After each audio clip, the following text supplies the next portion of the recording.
ஆண்டவரால் ஆசீர்வதிக்கப்பட்ட அருமையான தேவ ஜனங்களே, இன்று நாம் வாசிக்கக்கூடிய தலைப்பு என்னவென்றால், வெள்ளத்தில் பாதுகாத்த தேவ தூதன். நீ தண்ணீர்களை கடக்கும்போது நான் உன்னோடு இருப்பேன், நீ ஆறுகளை கடக்கும்போது அவைகள் உன்மேல் புரளுவதில்லை. ஏசாயா 43 அதிகாரம் 2 வசனம். பிரிமோசான் என்பவர் ஒரு வெள்ளிக்கிழமை அன்று வேத பாட வகுப்புகள் நடத்தி கொண்டிருக்கும் சமயத்தில் அவருடைய மனைவி பெற்றி அவர்கள் வாடிக்கையாளர்களுக்கு கிறிஸ்தவ புஸ்தகங்கள் விற்பனை செய்து கொண்டிருந்தார். தேவனுடைய ஊழியத்தில் ஈடுபட்டு வந்த அந்த தம்பதியருக்கு அன்றைய தினம் நேரம் போனதே தெரியவில்லை. அன்று நாள் முழுவதும் பலத்த மழை பெய்து கொண்டிருந்தது. நள்ளிரவில் மலையில் இருந்து வெள்ளம் புரண்டோடியது. இந்த தம்பதியரின் வீட்டிற்குள் தண்ணீரும் சகதியும் புகுந்தது.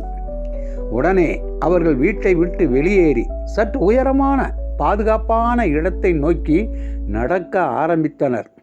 திடீரென ஏதோ ஒன்று ஞாபகத்திற்கு வர அதை எடுப்பதற்காக பிரிமோ திரும்பி வீட்டிற்கு போனார். பெற்றியோ தொடர்ந்து நடந்து கொண்டிருந்தார். பிரிமோ மீண்டும் வெளியே வந்த பொழுது அவரது இடுப்பளவிற்கு தண்ணீர் ஓடிக்கொண்டிருந்தது. அவரால் மேலும் முன்னேறி செல்ல முடியவில்லை. உடனே தூரத்தில் சென்று கொண்டிருந்த தன் மனைவியை நோக்கி, என்னால் உயிர் தப்ப முடியாது, பரலோகத்தில் நாம் இருவரும் சந்திப்போம் என்று கூறினார். சற்று தூரத்தில் இருந்த பெற்றி, நாம் ஜெபிப்போம் என்றார். உடனே பிரிமோ, கர்த்தாவே, நான் இன்று வேத பாடம் கற்றுக் கொடுப்பதிலும் பெற்றி சத்தியங்கள் அடங்கிய புஸ்தகங்களை கொடுப்பதிலும் தீவிரமாக ஈடுபட்டிருந்தோம். இதே ஊழியத்தை செய்து அநேகருக்கு பாக்கியமான நம்பிக்கையை கொடுப்பது உமக்கு சித்தமானால் எங்களை தப்புவியும் என்று ஜெபித்தார். எங்கும் காரிருள் சூழ்ந்திருந்தது.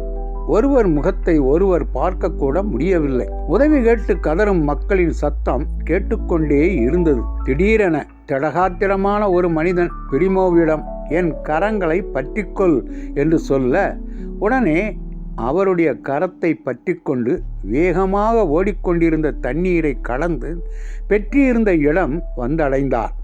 பின்னர் பெற்றி அந்த மனிதனின் மறுகரத்தை பற்றிக்கொள்ள 3 பேருமாக பாதுகாப்பான இடம் வந்து சேர்ந்தனர்.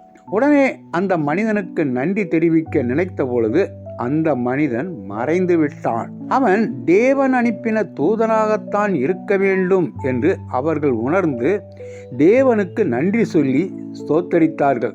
சென்டாம் என்ற அந்த புயலினால் ஆயிரக்கணக்கான மக்கள் மாண்டு போயினர் மற்றும் அநேகர் தங்களுடைய வீடுகளை இழந்தார்கள். பிரிமோவும் பெற்றியும் உயிரோடே பாதுகாக்கப்பட்டு புஸ்தக ஊழியத்தின் மூலம் அநேக ஆத்மாக்களை ஆதாயம் செய்து கொண்டிருப்பதற்காக தேவனை துதிக்கின்றோம்.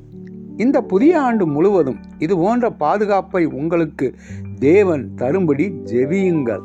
ஆண்டவர் தாமே நாம் அனைவரையும் ஆசீர்வதிப்பாராக. ஆமென்.